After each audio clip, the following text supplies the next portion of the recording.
Disney Pixar Storybook Collection.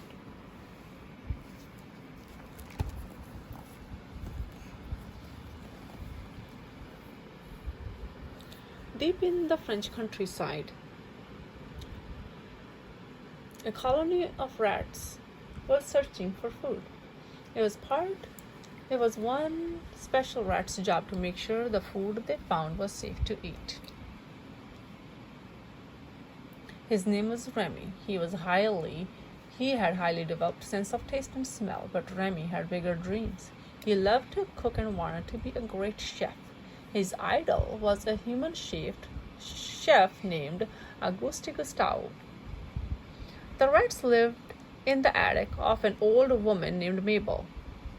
One day, Remy and his brother Emile snuck into her kitchen.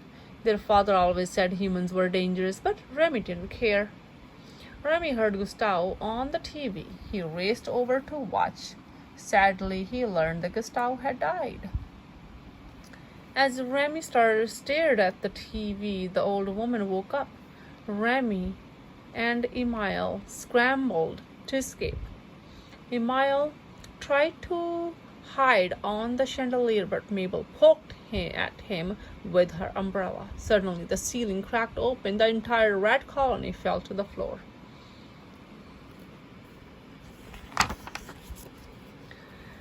As the other rats fled, Remy went back into the kitchen. He couldn't live without Gusteau's cookbook, but saving the cookbook made Remy miss the evacuation boats. The rat was left behind. Remy threw the cookbook into the water and hopped aboard. Hours later, he found a place to land. As Remy looked at the cookbook, Gusteau seemed to come to life before his eyes.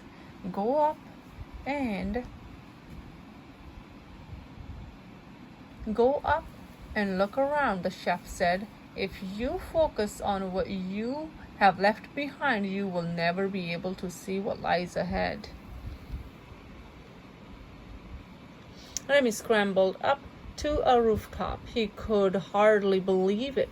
All this time he had been in Paris. Even better, he was close to Gusteau's restaurant.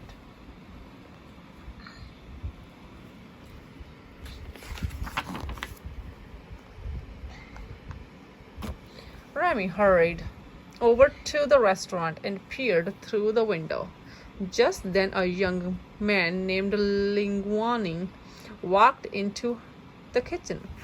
He had a letter from his mother asking for a job.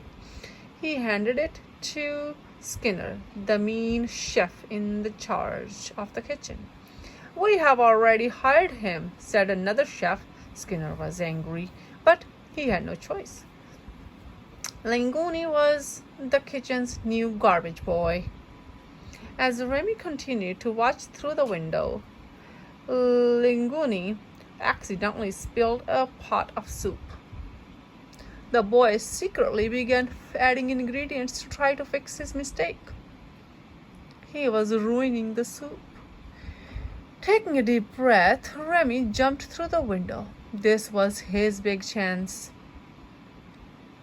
When he thought no one was looking, the rat started tossing carefully chosen ingredients into the pot.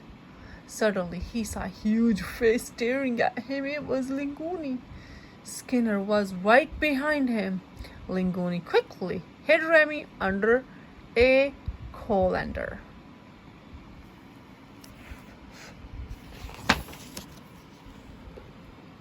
"How dare you cook in my kitchen?" Skinner shouted.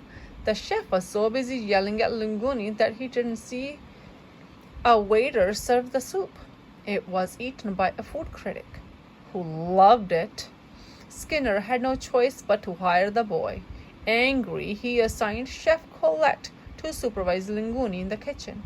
Linguini was worried. He knew he couldn't cook. Upset, he started talking to the rat. To Linguini's surprise, Remy understood what he was saying. "Wait, you can cook, right?" The boy asked Remy. Remy nodded. Linguini and Remy made a deal. Remy would help Linguini cook, and Linguini would keep Remy safe. In Linguini's apartment, the pair got to work. Linguini put on a blindfold. Then Remy climbed into boy's head. Tugging on Linguini's hair, Remy steered the boy toward ingredients, pots, pans, and utensils. Before long, Linguini was chopping, mixing, and pouring.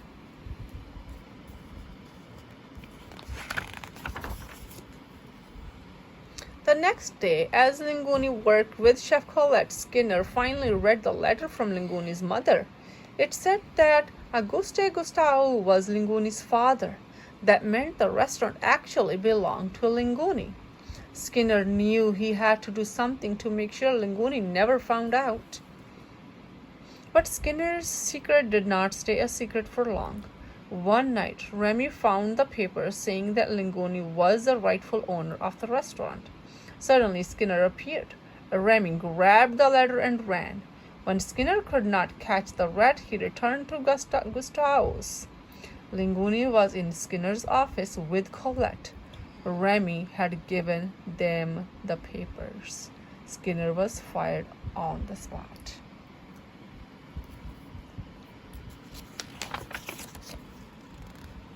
With Remy's help, Linguini became a star.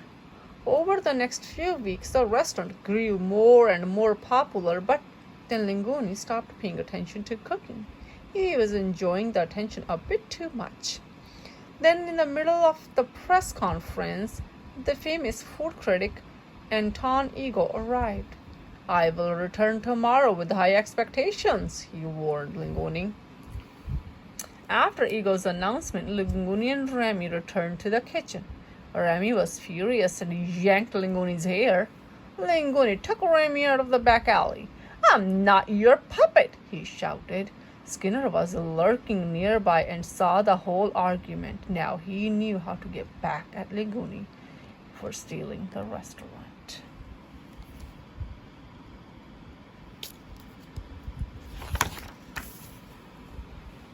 Meanwhile, Remy had finally found his family. Angry with Linguini, Remy let the entire rat colony into the refrigerator. He told them to take whatever they wanted. When Linguini returned to apologize, he found the rats. "You are stealing from me?" Linguini angrily asked Remy. "How could you? I thought you were my friend. I trusted you. Get out and don't come back." Remy felt horrible. He knew Linguini needed his help to impress the food critic.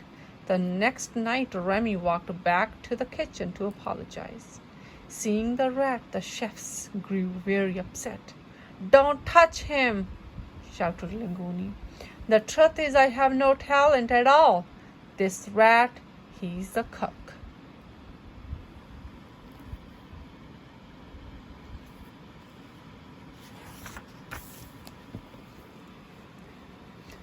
Linguini's chefs were angry. They refused to work with the rat, but Remy's father had seen the human defend his son. He knew what needed to be done. He called the rest of the rat colony to help Remy cook. In no time at all, Remy and the rats had prepared a wonderful meal. Even when Ego arrived, Linguini served him Remy's special dish, a ratatouille. The delicious food brought back comforting memories for Ego's childhood. The critic asked to meet the chef. Linguini waited until all other customers had left and then brought out Remy. The next morning, Ego gave the restaurant a 5-star review.